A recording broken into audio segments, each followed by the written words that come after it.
I pulled up to Emily's apartment in my beat-up Honda, the trunk stuffed with empty boxes and packing tape, ready to sweat through another favor for my best friend since college.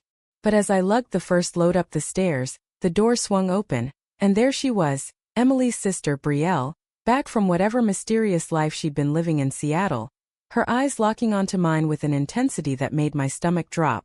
In that split second, everything shifted. The air thickened, my heart raced, and I knew deep down that helping with this move had just unraveled the careful threads of my ordinary life. Brielle's presence hit me like a freight train. Emily had mentioned her sister was coming to help, but she never said Brielle would look at me like that, like she could see straight through to the parts of myself I'd buried under layers of denial and societal expectations. I forced a smile, extending my hand. I'm Lydia, Emily's friend from NYU. Brielle shook it firmly, her grip lingering just a beat too long. Brielle, I've heard a lot about you.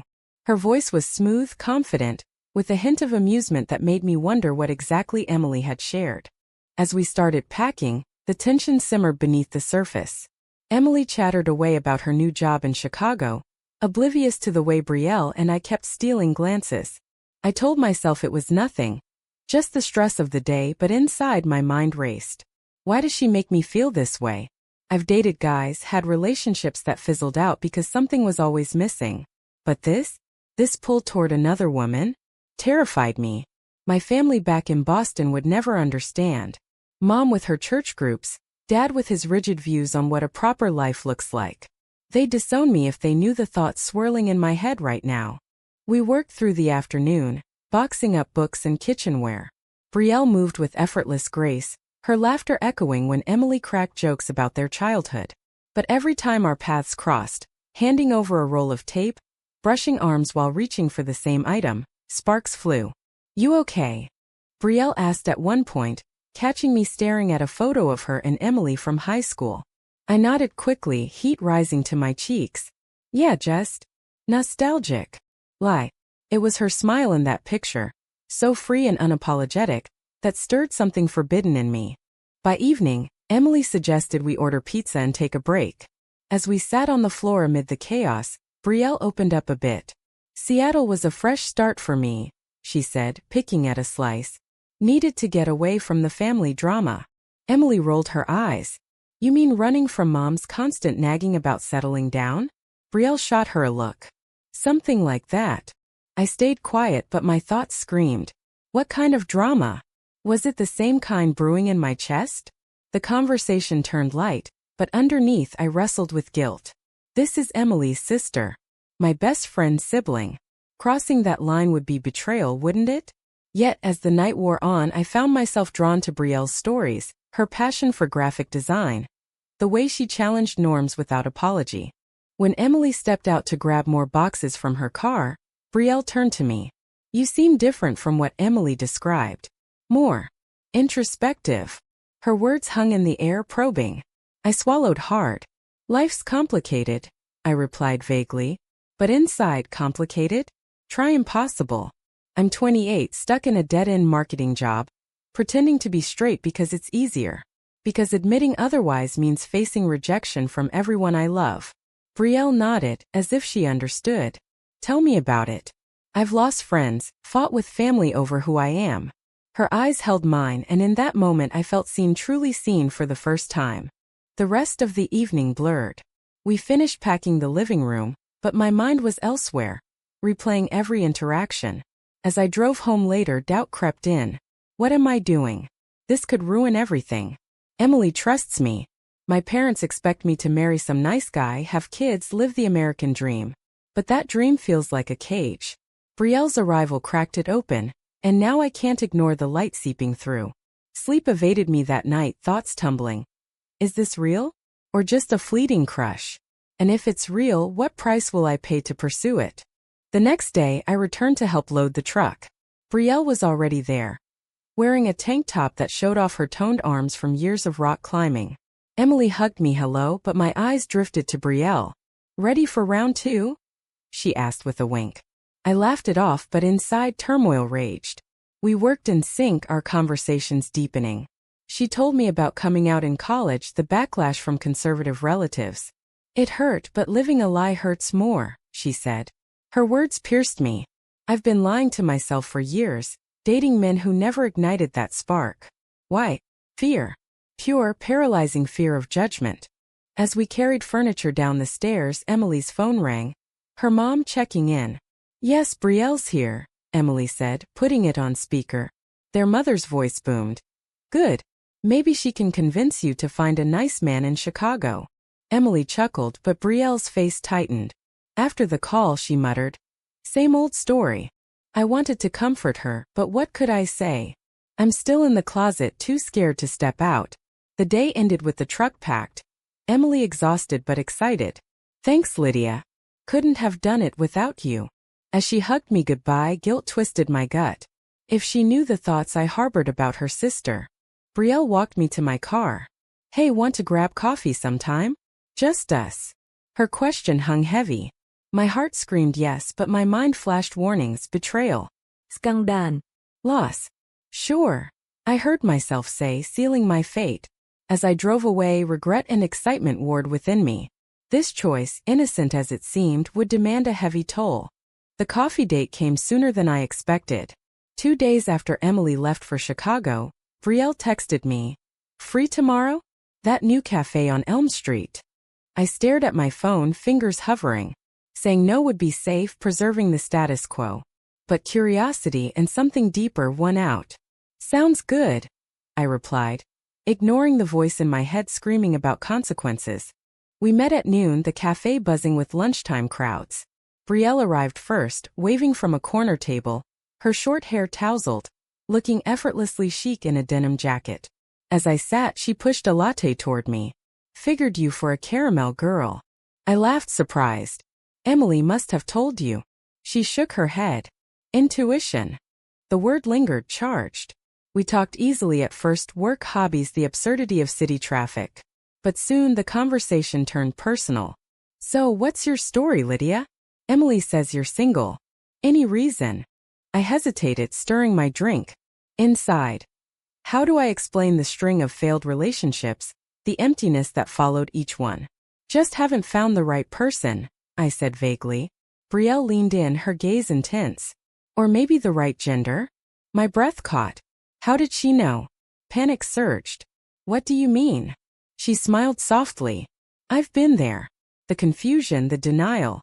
It's okay to question. Her words unlocked something in me. A flood of emotions I'd suppressed. Tears pricked my eyes. It's not that simple. My family. They'd never accept it. Brielle reached across the table, her hand covering mine briefly. The touch sent electricity through me. Mine didn't at first either. Mom still prays for me to change. But I couldn't pretend anymore. I pulled back, conflicted. This feels right, but it's wrong. Emily would feel betrayed if she knew. And what about society? The stares, the whispers. I've seen how people treat openly gay couples. Polite on the surface, judgmental underneath. Am I ready for that? We spent hours talking, sharing stories. Brielle opened up about her ex, a woman who'd cheated, leaving her heartbroken. It made me question everything, she admitted. But it also taught me to fight for what I want. Her resilience inspired me but also scared me. Fighting means conflict, and I've always avoided it. As we parted, she hugged me, warm, lingering. Think about it, Lydia. Life's too short for regrets. Driving home, her words echoed. Regrets? I've got plenty already. But pursuing this could add more. Losing Emily's friendship. Alienating my parents. That night I called my mom, seeking normalcy. How's everything, honey? She asked. Fine, I lead. Helping Emily move was fun. We chatted about mundane things, but her casual mention of a neighbor's traditional wedding twisted the knife. You'll have one someday, she said cheerfully. I hung up, tears flowing. Traditional? That's not me. But admitting it means shattering her illusions. And Dad? He'd see it as a failure, a deviation from the path he paved. The next week blurred into secret meetings with Brielle. A walk in the park, a movie night at her place. Each time the connection deepened. She made me laugh, challenged my views, made me feel alive. But guilt shadowed every moment. One evening as we sat on her couch, she kissed me, soft, tentative. I froze, then melted into it. Fireworks exploded in my mind. This is what I've been missing. But pulling away, reality crashed down. We can't, I whispered. Emily. Brielle's eyes darkened. She'd understand eventually. But if you're not ready. I wasn't. Not yet. We agreed to take it slow, but the seed was planted. Days turned to stolen glances and texts, building tension. Then Emily called. Miss you already. How's life? Her voice was cheerful, innocent. Good, I said, voice steady despite the storm inside. Hanging up, shame washed over me. I'm lying to my best friend. For what? A fling? Or something real that could destroy us all?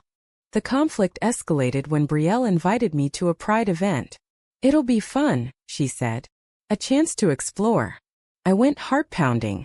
The crowd was vibrant, accepting but overwhelming. Seeing couples hold hands freely stirred envy and fear. What if someone recognizes me? Back home I spiraled. This isn't just about me and Brielle. It's about appending my life, facing discrimination at work, in social circles. Marketing is cutthroat. Being out could cost promotions, clients. Yet Brielle's patience wore thin. I can't hide forever, Lydia, she said one night over dinner. I've done that. It nearly broke me. Her words stung. Am I breaking her now? The argument brewed, our first real fight. I'm trying, I snapped. But you don't get the pressure I'm under. She sighed. Ego. But love shouldn't be a secret. Love? The word hung unspoken before. Did I love her? The thought terrified and thrilled me. As weeks passed, the secrecy strained us. Brielle pushed for more commitment. I pulled back, torn by loyalty to Emily and family. Then the bomb dropped. Emily announced a surprise visit. Coming back for the weekend. Panic set in. How do I hide this? The decision loomed. Confess or conceal. Either way, someone gets hurt. My mind raced with scenarios. Emily's shock, her anger. Would she cut me off? See me as a predator? The moral dilemma gnawed. Is pursuing happiness worth the pain inflicted on others? In the quiet moments I questioned everything. Society preaches acceptance, but in practice, it's conditional. For women like us, it's doubly hard. Lesbian relationships often dismissed or fetishized. And family? Blood ties bind, but they can also strangle. Brielle's stories of her own coming out haunted me. The silent treatments, the heated arguments. Am I strong enough? The answer eluded me, but the clock ticked toward Emily's arrival, forcing a choice that would redefine us all. Emily's flight landed on Friday, and I met her at the airport, forcing enthusiasm to mask the dread coiling in my gut. Lydia, you look great, she exclaimed, hugging me tight. As we drove back, she babbled about Chicago, but my thoughts drifted to Brielle, who'd texted, "Be careful. Miss you." The deception weighed heavy. How long can I keep this up? Dinner that night was at their family home. Mom had insisted on a welcome back meal. Brielle was there, acting normal, but our eyes met across the table, sparking silent tension. The evening unfolded like a tightrope walk. Emily's mom, Mrs. Harlan, served roast chicken, chatting about neighborhood gossip. "Brielle, any news on the dating front?" she asked pointedly. Brielle shrugged. "Nothing serious." I choked on my water, earning a concerned look from Emily. Inside. "Nothing serious? Is that what we are?" The lie stung, but I understood. Coming out again would reopen old wounds.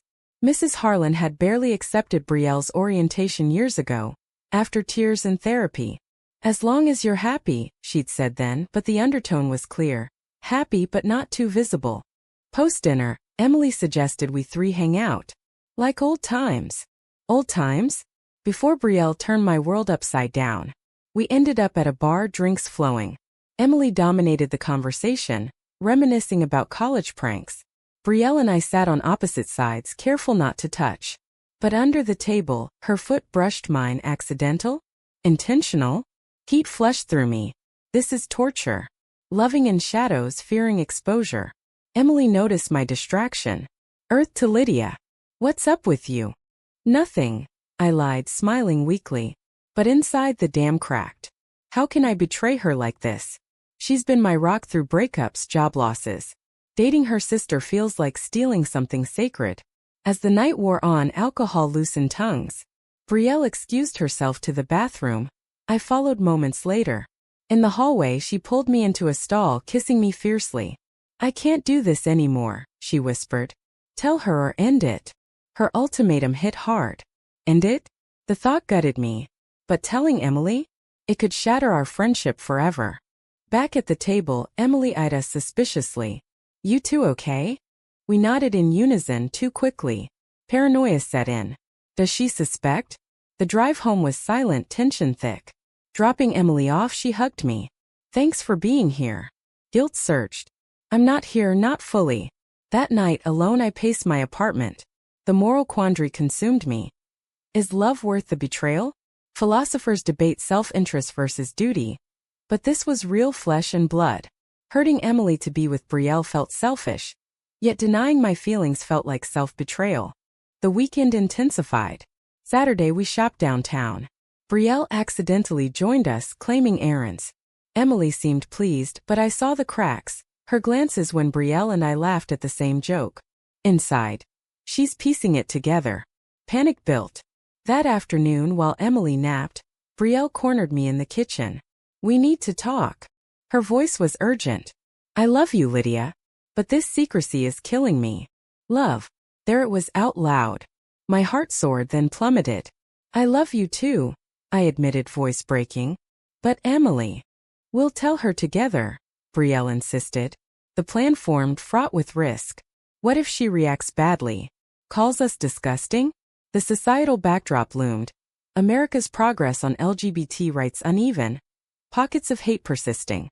In our liberal city it might be okay, but families? They cling to traditions. My own parents flashed in mind. Dad's disapproval of alternative lifestyles. Mom's subtle homophobia masked as concern. Sunday brunch sealed the deal. Emily chose a cozy spot, oblivious. As we ate, Brielle nodded at me. Now or never. There's something we need to say. I started, voice trembling. Her fork paused. What's going on? Brielle took my hand under the table. Lydia and I. We're together. Silence stretched. Emily's face paled, then flushed. What? Since when? We explained, the move, the connection. Her eyes welled. You lied to me. Both of you. The outburst came swift. How could you, Brielle? She's my best friend. Emily stormed out, leaving us stunned. Brielle chased her, but I sat frozen. This is the price. Damage done. Hours later, texts flew. Emily's anger, accusations of betrayal. I trusted you, Lydia. Now everything's ruined. Her words cut deep. Was this right? Moral ambiguity swirled. Love versus loyalty. Philosophers like Kant would say duty first, but hearts don't follow rules. Brielle returned, defeated. She needs time. But time healed nothing immediately. Emily blocked me, ignored Brielle's calls. The fallout rippled. Mrs. Harlan found out, her disappointment palpable. I thought you'd learned, Brielle. Judgment reigned. At work, I confided in a colleague, supportive, but whispers started. Paranoia grew. Am I seen differently now? The internal battle raged. Pride in my truth versus regret for the pain caused. Weeks dragged. Brielle and I clung together, but cracks formed. Was it worth it? I asked one night, tears streaming. She held me. Yes. Because it's real. But doubt lingered. Emily's silence screamed louder than words. Then a breakthrough. A message from her. We need to talk. Hope flickered, but fear dominated. What if she demands I choose? The meeting loomed, a crossroads of forgiveness or finality. My mind raced. Have I destroyed irreparably? Or can wounds mend? The ethical tightrope stretched thin, each step a gamble. The coffee shop felt like neutral ground, but as Emily walked in, her expression stony, I knew this was war. Brielle sat beside me, hand on my knee for support. Emily slid into the booth opposite, avoiding eye contact. Okay, talk. Her voice was clipped, hurt etched in every syllable. I swallowed. I'm sorry, Em. We didn't plan this. She scoffed. Didn't plan? You met at my move. How convenient. The accusation stung, implying opportunism where there was only unexpected chemistry. Brielle jumped in. It just happened. We tried to fight it. Emily's eyes flashed. Fight harder. You're my sister and you? She pointed at me. My best friend. This is incestuous or something. Hyperbole, but the pain was real. Inside, she's right. We crossed lines. But love doesn't ask permission. The debate unfolded, voices rising. Patrons glanced over, adding public humiliation to the mix.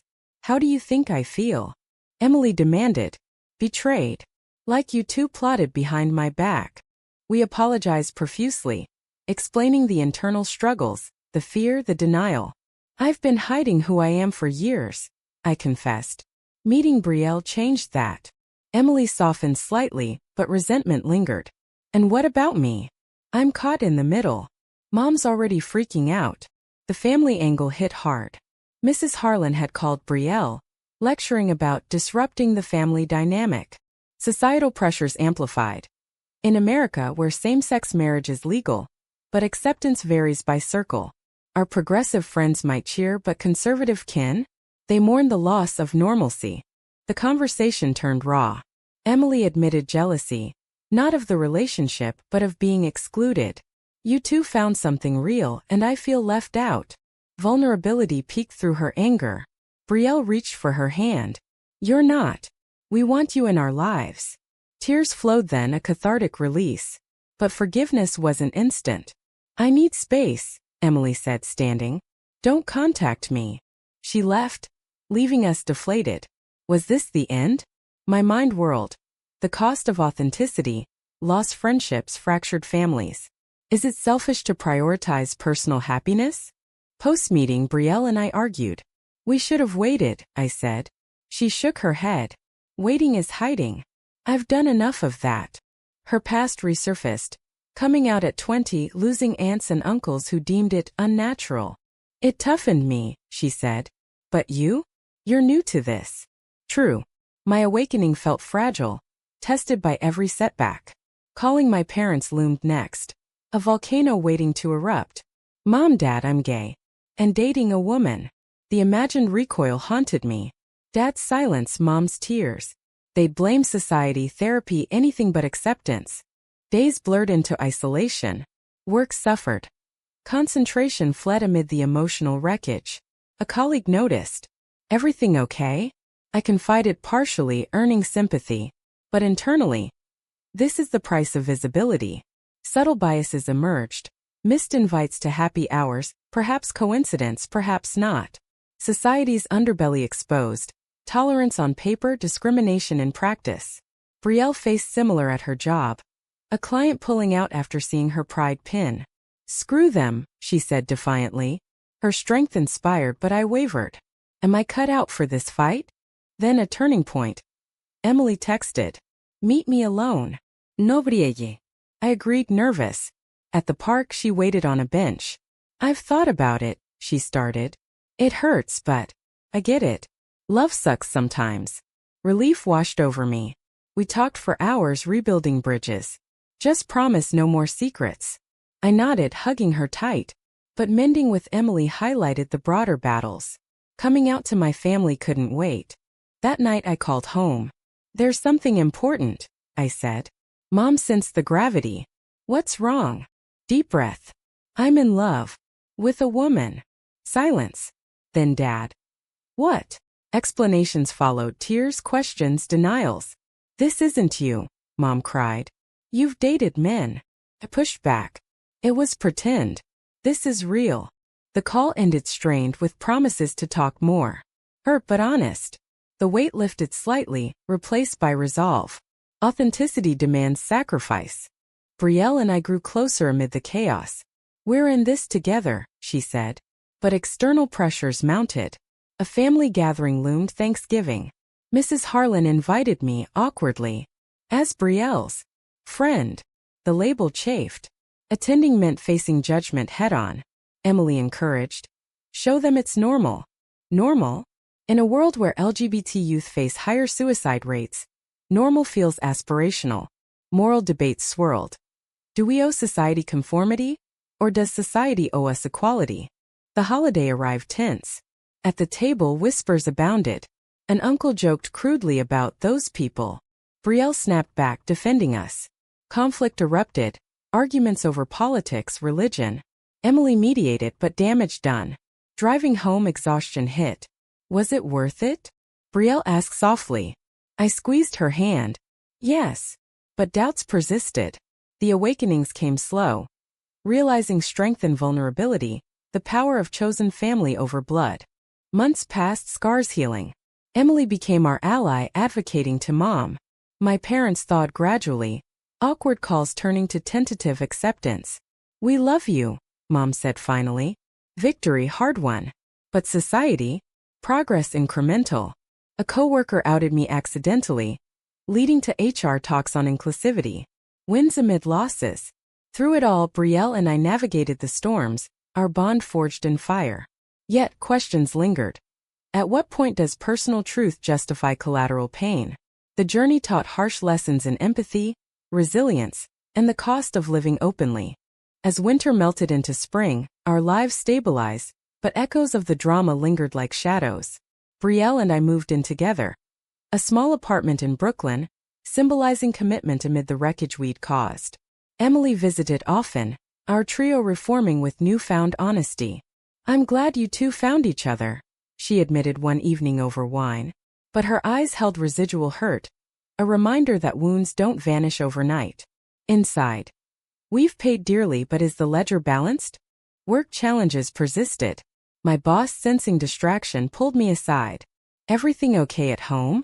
I came clean, partially earning support, but a promotion I'd eyed went to someone else. Coincidence? Or subtle bias? Brielle faced outright discrimination.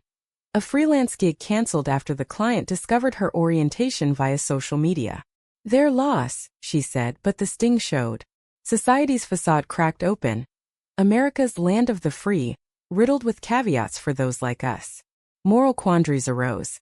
Fight back legally, or let it go to avoid more conflict? Family dynamics evolved unevenly. My parents visited, awkward but trying. Dad shook Brielle's hand stiffly. Mom hugged her tentatively. She's nice, Mom whispered later. Progress but laced with unspoken conditions. Mrs. Harlan warmed too, inviting us for holidays without qualifiers. Yet an aunt distanced herself, citing moral differences. Loss tallied. Relationships severed for authenticity. Was it ethical? Philosophers argue utilitarianism, greatest good for the most. But whose good? Ours at others' expense? A pivotal moment came at a pride parade. Brielle insisted we go. I hesitated, fearing exposure. But marching hand in hand, surrounded by allies, empowered me. Strangers cheered, a few jeered. The duality hit. Acceptance growing, hate persisting. Emily joined, waving a flag. Proud of you both. Her words healed fractures. But internally, this visibility demands constant vigilance, against slurs, policies, even violence. The price of love in a judgmental world. Tensions peaked when Brielle proposed. On a quiet evening walk, she knelt, ring in hand. Marry me, Lydia. Joy surged, but fear followed. Marriage. Public declaration. What about backlash? Family reactions? We said yes, but planning unearthed more conflicts. Venue searches revealed some places traditional values exclusions. Invites sparked debates. Who to include? Exclude bigots or extend olive branches? Emily mediated. Invite everyone. Let them choose. Wise but risky. The wedding approached amid swirling emotions. My dad walked me down the aisle, a gesture of growth. Vows exchanged, tears flowed. But an uncle's no-show hurt. Post-ceremony, toasts celebrated. But undercurrents of judgment from some guests simmered. Honeymoon in Hawaii brought respite, but reality awaited. Back home we faced the everyday. Neighbor stares, subtle discriminations. Strengthened, we advocated, joining support groups, volunteering. Awakening fully realized. Living truthfully inspires others, but at personal cost. Years later, reflecting, the journey's toll evident. Friendships lost, but deeper ones gained. Family bonds strained, then reinforced. Society shifts, more inclusive laws, cultural changes, eased some burdens. But questions remain. Did we choose rightly? The drama's lessons in empathy. The value of integrity over conformity. Brielle and I resilient, face forward. Yet, in quiet moments, doubt whispers. Was the happiness worth the heartbreak inflicted? In the end, love prevailed, but not without scars. The path was fraught with confrontations, betrayals, sacrifices. each a test of character. We emerge changed, awakened to life's complexities. But one lingering query haunts. Is it morally defensible to pursue personal fulfillment when it inevitably causes pain to those we hold dear?